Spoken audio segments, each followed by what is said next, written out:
profit sharing ratio. At the time of admission of a new partner, the old partners sacrifice a share of their profit in the favor of the new partners.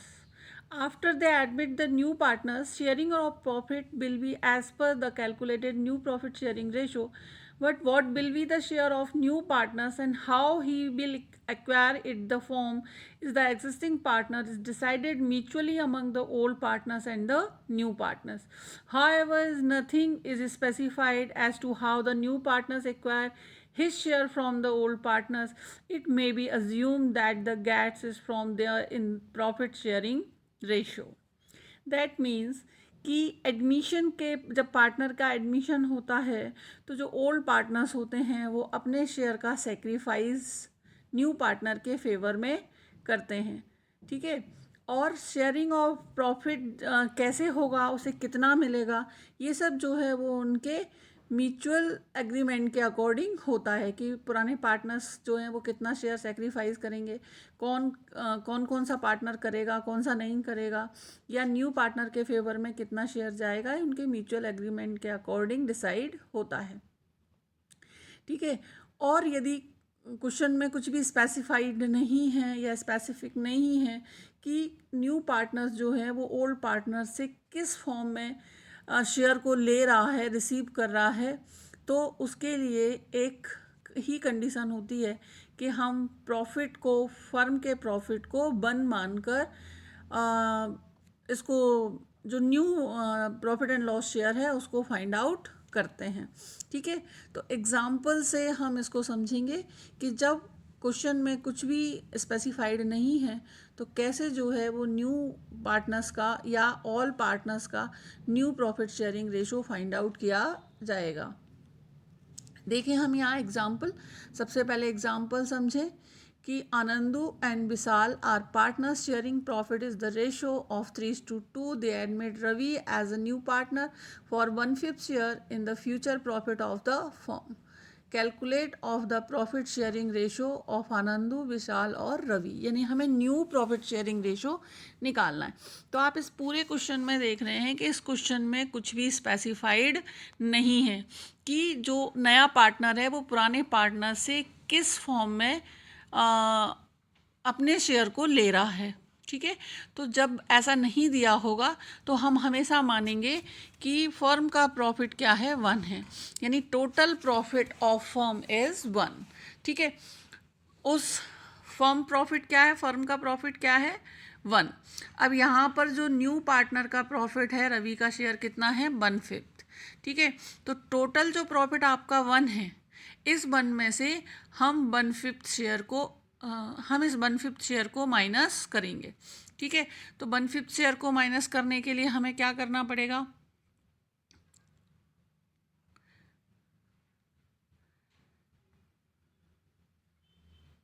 1/5 share को हमें minus करने के लिए क्या करना पड़ेगा कि 1 - 1/5।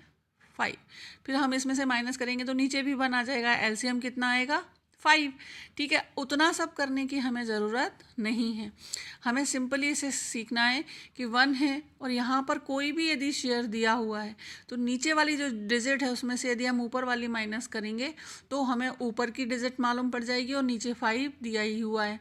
तो हम देख रहे हैं कि 5 में से 1 गया तो कितना बचा, 4, और नीचे आपकी डिजिट कितनी है, 5। तो हमें लिखना है कि 1 - 1/5, तो आ गया कितना, 4/5। फॉर एग्जाम्पल यहाँ 1/5 की जगह 1/4 होता, 1/4 होगा तो 4 में से बन जाएगा तो कितना बचेगा, 3, और नीचे 4 है, यानी रिमेनिंग अमाउंट कितनी बचेगी, 3/4, ठीक है। तो कोई भी ऐसा आपका शेयर होगा तो आपको सिर्फ ऊपर वाली डिजिट को नीचे वाली से माइनस करके जो भी वैल्यू आएगी वो यहाँ पर आपको दिखानी है। तो total profit of firm is 1 and new partner share is 1/5, then remaining share is equal to 1 - 1/5 is equal to 4/5। फिर हमें कैलकुलेट करना है, अब नए पार्टनर का शेयर तो हमें मालूम है 1/5 है, लेकिन न्यू जो ओल्ड पार्टनर्स हैं उनका शेयर हमें मालूम करना है क्योंकि वो 3:2 उनका ओल्ड शेयर है और उसमें से वो कुछ पार्ट सेक्रीफाइस करेंगे तभी न्यू पार्टनर को 1/5 मिलेगा। तो अब आपके पास जो रिमेनिंग शेयर है वो कितना है, 4/5। अब इस 4/5 जो है वो दोनों शेयर का, आनंदू का और विशाल का, तो हम निकालेंगे कि इसका आनंदू का 3/5 का आपका बच कितना रहा है 4/, तो 4/5 का 3/5, ठीक है। यहाँ पर 3/5 ऑफ 4/5 लिखा है, करेक्ट है। और आप जब उसको सही से कैलकुलेट करेंगे तो वो कैसे आएगा ये मैं आपको बताती हूँ। ये जो है वो आएगा कि आपका शेयर कितना रिमेनिंग है यहाँ पर 4/5, तो ये 4/5 का के लिए हमेशा किस साइन का यूज़ होता है, मल्टीप्लाई का। तो 4/5 का 3/5, ठीक है। तो जब आप इसको सॉल्व करेंगे तो यहाँ पर आप देख रहे हैं कि कोई भी डिजिट दूसरे से क्रॉस नहीं हो रही है। तो 4 3 ज़ा 12 और 5 5 ज़ा 25, तो 12/25 जो है वो फिगर आपकी आ रही है। फिर ऐसे ही विशाल का निकालना है कि रिमेनिंग शेयर अभी भी कितना है 4/5, 4/5 का 2/5, इसको भी ऐसे ही लिख लेंगे। तो ऊपर क्या आ जाएगा 4 2 ज़ा 8 और 5 5 ज़ा 25, यानी 8/25।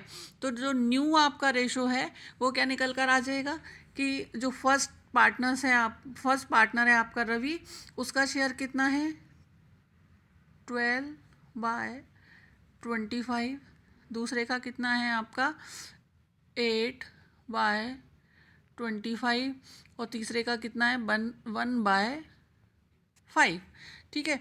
अब हमें इसे यदि इक्वल करना है तो हम इसे 1/5 भी लिख सकते हैं, कोई प्रॉब्लम नहीं है। और हमें यदि इक्वल करना है तो इसका एलसीएम लेंगे, तो एलसीएम 25 आएगा। तो 5 5 ज़ा 25 और नीचे 25 है, तो ऊपर वैल्यू कितनी आ जाएगी 5।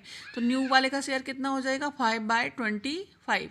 ऊपर वाली डिजिट को हम ऐड करके देखेंगे कि 25 के बराबर आ रहा है। तो 12 8 20 और 5 25, ऐसे जो है वो आपका इसमें न्यू रेशो फाइंड आउट किया जाएगा, ठीक है।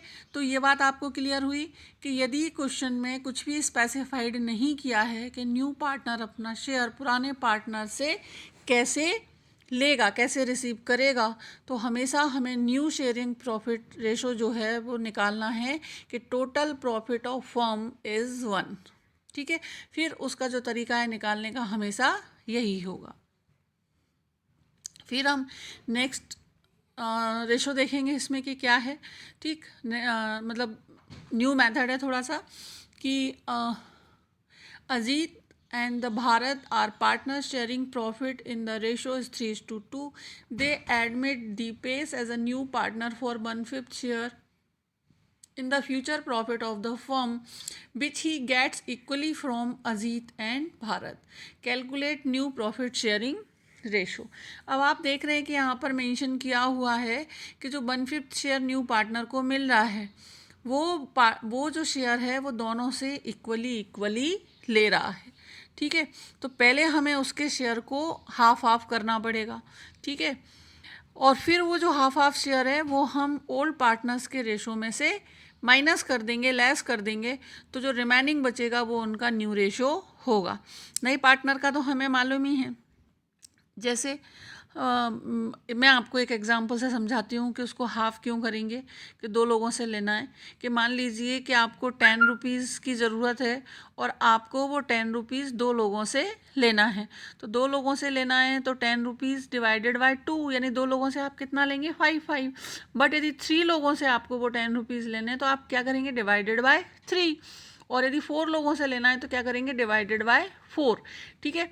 यदि इक्वली गेट्स कर रहे हैं, इक्वली मिल रहा है हमको, तो जितने पार्टनर्स होंगे जिनसे हम इक्वली ले रहे हैं उतने नंबर ऑफ पार्टनर्स का उसमें डिवाइड होगा। यहाँ पर नंबर ऑफ पार्टनर्स कितने हैं 2 हैं, ठीक है। तो हम उसको उसमें डिवाइड करेंगे। तो न्यू पार्टनर्स का जो आपका रेशो है वो कितना है 1/5। जब हम उसको आधा करेंगे तो आधा कैसे करेंगे कि 1/5 डिवाइडेड बाय 2। तो 1/5 डिवाइडेड बाय 2 करेंगे तो वो हो जाएगा आपका 1/5 इंटू 1/2, ठीक है। क्योंकि जब नीचे आपकी कोई अपॉन की संख्या आती है तो वो क्या हो जाती है आपकी रिवर्स हो जाती है। तो 1/5 डिवाइडेड बाय 2, तो उसको हम सॉल्व करेंगे तो क्या हो जाएगा 1/5 इंटू 1/2। अब ये कितना हो रहा है ऊपर 1 ही आएगा, 5 2 ज़ा 10, ठीक है। तो यहाँ पर आपको ये क्या निकालना है 1/10 1/10 दोनों का शेयर अपने को लेना है, ठीक है।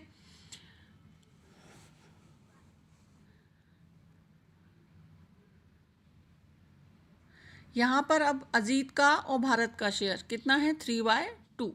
ठीक है, 3/2 यानी 3:2 5, यानी 3/5 है और 2/5 है। अब हाफ शेयर कितना हो गया, 1/10। तो 3/5 में से जब हम 1/10 माइनस करेंगे तो एलसीएम लेके उसको करेंगे तो सॉल्व कितना हो जाएगा आपका 5/10। और फिर 2/5 में से 1/10, क्योंकि दोनों से आधा आधा लिया है तो हो जाएगा आपका 2/5 माइनस 1/10 इज इक्वल टू 3/10। ठीक है, एलसीएम लेना सभी को आता होगा। तो न्यू प्रॉफिट रेशो आपका कितना हो गया कि 5/10, 3/10 और 1/5। तो 1/5 को हम 2/10 भी बोल सकते हैं। ठीक है, सॉल्व करेंगे तो वो 2/10 ही आ जाएगा। ठीक, तो जब दोनों से बराबर बराबर लेंगे तो पहले न्यू प्रॉफिट शेयर का जितने पार्टनर्स हैं उतनी नंबर से डिवाइड करेंगे। जो वैल्यू आएगी उन पार्टनर्स के शेयर में से उसको माइनस करना पड़ेगा। Illustration number 3. Ram and Murkan are the partners in a firm. Is sharing profit is the ratio 3:2. They admit Ganesh as a new partner. Ram surrenders 1/4 of his share and the Murkan 1/3 of his share in the favor of Ganesh. Calculate the new profit sharing ratio. अब आप यहाँ देख रहे हैं कि जो Ganesh partner आया है उसका शेयर इन्होंने नहीं दिया है। ठीक है, तो उसका शेयर भी हमें निकालना है। कैसे कि वो बोल रहे हैं कि राम अपने शेयर का 1/4 पार्ट जो है वो गणेश को दे रहा है और जो मुर्कान है वो अपने शेयर का 1/3 जो है वो गणेश को दे रहा है। यानी हमें पहले उनके शेयर का 1/4 और 1/3 पार्ट निकालना पड़ेगा और जो वो पार्ट आएगा जब उसको हम ऐड कर देंगे तो वो गणेश का शेयर निकल कर आएगा, है ना। जैसे मान लीजिए कि मैं ये बोल रही हूँ, जैसे अभी मैंने 10 रुपीज़ का एग्ज़ाम्पल लिया कि मेरे पास 10 रुपीज़ हैं तो मैं अपने 10 रुपीज़ का 1/4 पार्ट अपनी फ्रेंड को दे दूंगी। तो मुझे पहले अपने शेयर का 1/4 निकालना पड़ेगा। तो 10 रुपीज़ का 1/4 कितना हो गया, 2.5, यानी 10 रुपये का चौथा हिस्सा, 2.5 रुपये हो गया। अब ये 2.5 रुपये तो निकल आया तो वो 2.5 रुपये किसको मिल रहा है, मेरी फ्रेंड को मिल रहा है। पर मेरे पास कितने बचे, तो 10 रुपीज़ में से 2.5 यानी 2.5 रुपये माइनस करने पड़ेंगे। तो मेरे पास कितना आएगा फिर 7.5। तो ये प्रोसेस हमें अब इसमें करनी है कि पहले उनको दिया है कि उसने अपने शेयर का 1/4 दिया और उसने अपने शेयर का 1/3 दिया। तो पहले हमें राम और मुर्कान के शेयर का 1/4 और 1/3 जो है वो कैलकुलेट करना पड़ेगा। तो हम यहाँ पर देखिए कर रहे हैं कि शेयर कितना है राम का, 3/5। 3/5 का हम निकाल रहे हैं 1/4। ठीक है, तो 3/5 का जब हम 1/4 यहाँ निकालेंगे तो देखें अभी हम करते हैं इसको। जब हम 3/5 का 1/4 निकालेंगे तो 3 ऊपर है, कोई भी डिजिट क्रॉस नहीं हो रही है, 5 4 जा 20। तो आपकी जो वैल्यू आ गई वो क्या आ गई, 3/20। ठीक है, अब हमें पहले राम का शेयर पूरा कैलकुलेट करना है, उसके बाद हम आगे बढ़ेंगे। अब राम का ओल्ड शेयर कितना है, 3/5। वो सरेंडर कितना कर रहा है, 3/20। तो हमने उसमें से 3/20 माइनस किया तो जो वैल्यू निकल कर आई वो कितनी है, 9/20। अब हम इसे यदि सॉर्ट कर दें तो ये आ जाएगा आपका 2/5। एक मिनट, ये कुछ तो इसमें 9/5 का 2/5 4 जा, एक मिनट अपन इसको कैलकुलेट करते हैं। इसको रब करते हैं इधर, फिर माइनस करके एलसीएम निकालेंगे इस वैल्यू पर। देखें तो 3/5 माइनस 3/20, एलसीएम आएगा आपका 20, क्योंकि बड़ी आपकी जो डिजिट है वो 20 है। तो 5 4 जा 20, 4 टाइम्स गया और 4 3 जा 12 और 21 जा 20 और 3 1 जा 3, करेक्ट। तो ये आ गया आपका 9/20, करेक्ट है। ठीक है, अभी हम इसी को लेके चलते हैं। तो ये जो आपका राम है उसका जो शेयर आपका रिमेनिंग बच रहा है वो कितना बच रहा है, 9/20। अब जो मुर्कान है, मुर्कान का शेयर निकाल रहे हैं। मुर्कान जो है वो अपने शेयर का कितना दे रहा है, 1/3, 2/5 का 1/3। तो 2/5 का जब हम 1/3 निकालेंगे तो 2/5 का 1/3 कैसे निकलेगा कि 2/5 इंटू 1/3। तो ऊपर कोई डिजिट नहीं क्रॉस हो रही है, नीचे नहीं हो रही है, तो 2 बन जा 2 और 5 3 जा 15, तो कितना आ गया 2/15 जो कि हमें यहाँ पर शो हो रहा है। अब 2/5 में से हम 2/15 माइनस करेंगे तो ये जो वैल्यू है वो निकल कर आएगी 4/15। ठीक है, अब दोनों की वैल्यू कितनी आ गई, उसने कितना सेक्रीफाइस किया था, राम ने कितना सेक्रीफाइस किया 3/20 और इसने कितना सेक्रीफाइस किया 2/15। तो हम 3/20 और 2/15 को ऐड कर देंगे तो गणेश का शेयर निकल आएगा। तो ये हमने इसको 3/20 और 2/15 को जब प्लस किया तो ये जो वैल्यू है वो निकल कर आ रही है राम का सेक्रीफाइस और मुर्कान का सेक्रीफाइस, ये निकल कर आ रहा है आपका, ये गलत दिया है, ये 2/15 होगा। ठीक है, तो 3/20 और 2/15 ये 17/60 हो जाएगा। ठीक है, कैसे होगा अभी अपन देखते हैं, प्लस करते हैं इसको। तो यहाँ पर यहाँ ऊपर ही अभी इस पर प्लस कर रहे हैं हम कि उसने कितना सेक्रीफाइस किया, राम ने 3/20, राम ने सेक्रीफाइस वैल्यू की है 3/20 और मुर्कान ने सेक्रीफाइस किया है 2/15। हम इन दोनों को प्लस कर रहे हैं। ठीक है, तो देखेंगे कि 3/20 प्लस 2/15। अब हमें इसका एलसीएम लेना पड़ेगा।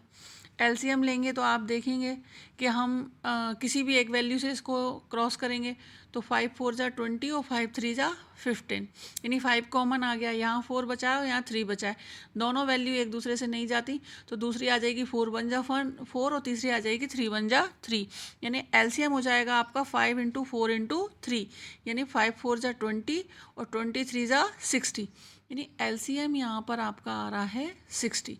तो 23 जा 60 और 3 3 जा 9, 15 4 जा 60 और 4 2 जा 8, तो ये आ गया आपका 17/60। क्लियर, तो ये ऐसे जो है वो 17/60 आपका यहाँ पर आया है। ठीक है, अब हम इसको न्यू शेयर कर लेंगे कि न्यू शेयर कैसे करेंगे कि ओल्ड पार्टनर मतलब उनका इसका कितना बचा है शेयर 9/20 बचा है, 9/20, इसका शेयर कितना बचा है 4/15 और इसका शेयर कितना बचा है 17/60। तो हमें वापस से एलसीएम लेना पड़ेगा, आपको मालूम है वापस से एलसीएम लेना पड़ेगा, तो एलसीएम कितना आएगा 60 आएगा, तो 23 जा 60 और 9 3 जा 27, 15 4 जा 60 और 4 4 जा 16, तो 27 16 is to 17 ये आपका शेयर होगा। ठीक है, तो 27 और 16, तो 27 और 16 कितना हो गया आपका, 27 और 16 हो गया आपका 43 और 43 और 17 कितना हो गया 60, यानी तीनों की डिजिट जो है वो आपके 60 के इक्वल आएगी। ठीक है, तो ऐसे जो है वो हम शेयर को उनको प्रॉफिट एंड लॉस शेयर जो है वो इस तरीके से हम कैलकुलेट कर सकते हैं इसको। ठीक है।